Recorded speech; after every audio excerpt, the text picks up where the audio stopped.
نحمده ونصلي على رسوله الكريم اما بعد اعوذ باللہ من الشیطان الرجیم بسم اللہ الرحمن الرحیم قل هل يستوي الذين يعلمون والذين لا يعلمون صدق اللہ العلی العظیم۔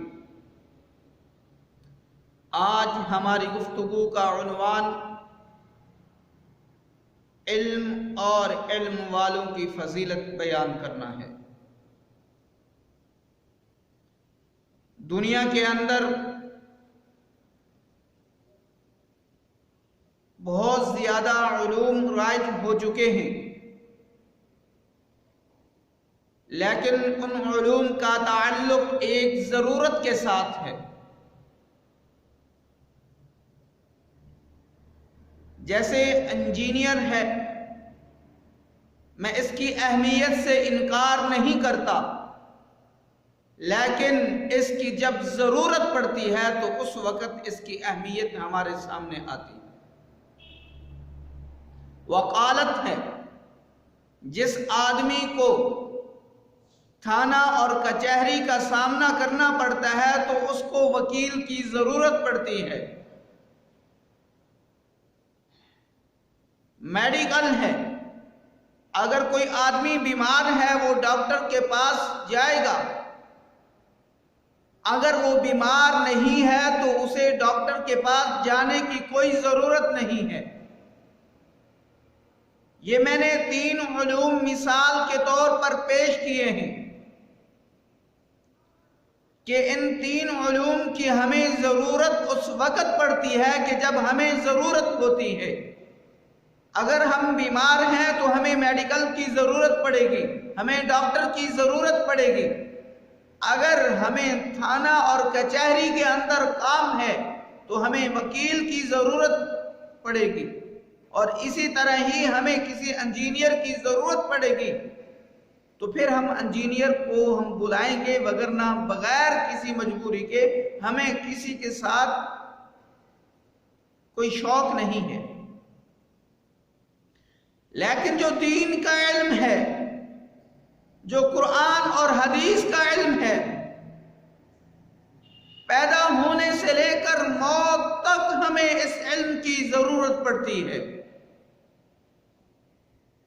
پیدا ہونے سے لے کر موت تک اس دین کا علم کو اٹھانے والے کی ہمیں ضرورت پڑتی ہے۔ بچہ پیدا ہوا، کہا جاتا ہے کہ جاؤ مولوی صاحب کو بلا کر آؤ کہ بچے کے کان کے اندر اذان دے۔ اگر 2 خاندانوں کے درمیان میلاپ ہوتا ہے، جب نکاح کا وقت آتا ہے تو کہا جاتا ہے کہ جاؤ مولوی صاحب کو بلا کر آؤ کہ سنت کے مطابق نکاح پڑھائی۔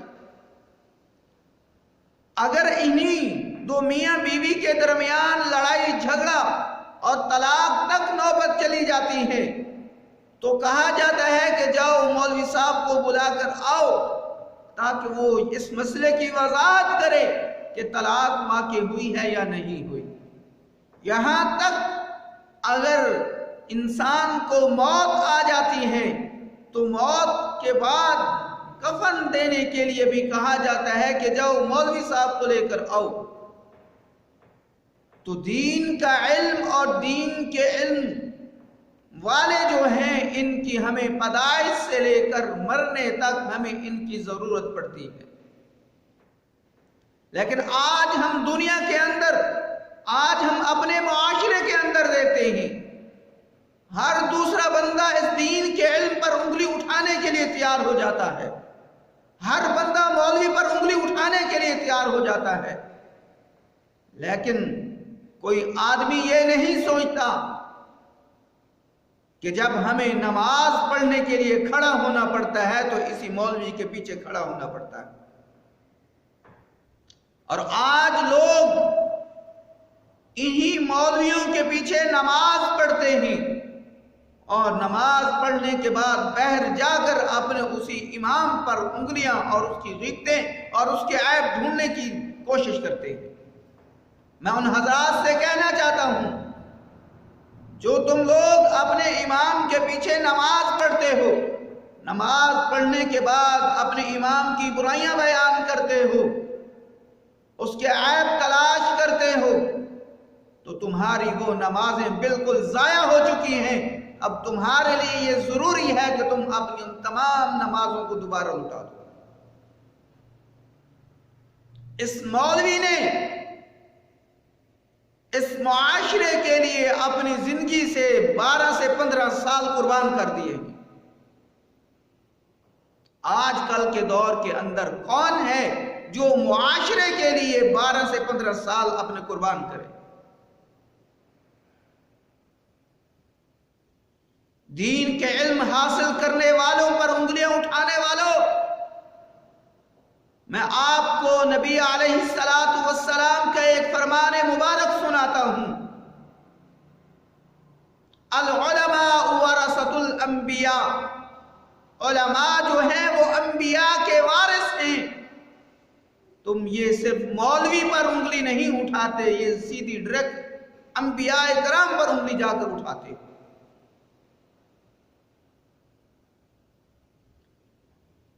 اور دین کا علم حاصل کرنے کی جو فضیلت ہے وہ بھی میں آپ کو بتلا دوں۔ حضرت ابو درداء رضی اللہ تعالی عنہ کے پاس دمشق میں ایک آدمی آتا ہے،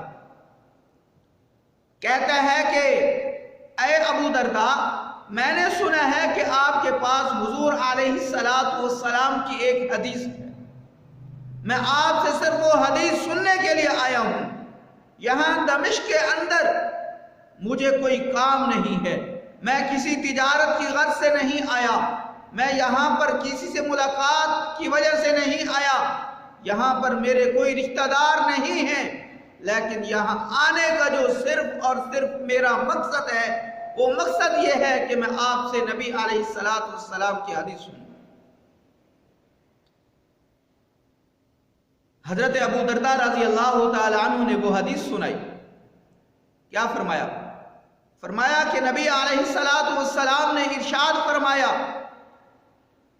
جو آدمی دین کا علم حاصل کرنے کے لیے جو راستہ طے کرتا ہے،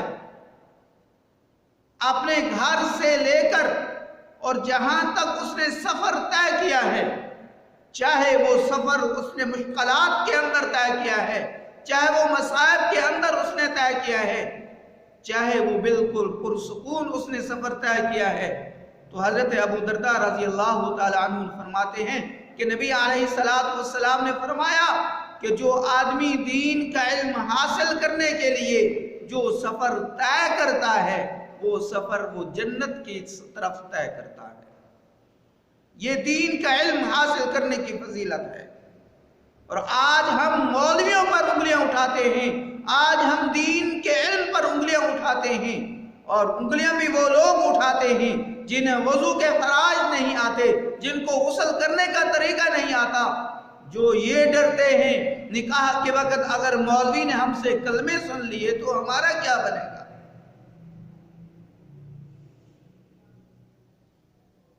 مولویوں پر انگلیاں اٹھانا آسان ہے، لیکن جو قربانی مولوی نے اس معاشرے کے لیے دی ہے، کوئی آدمی وہ قربانی پیش کرنے کے لیے تیار نہیں ہوتا۔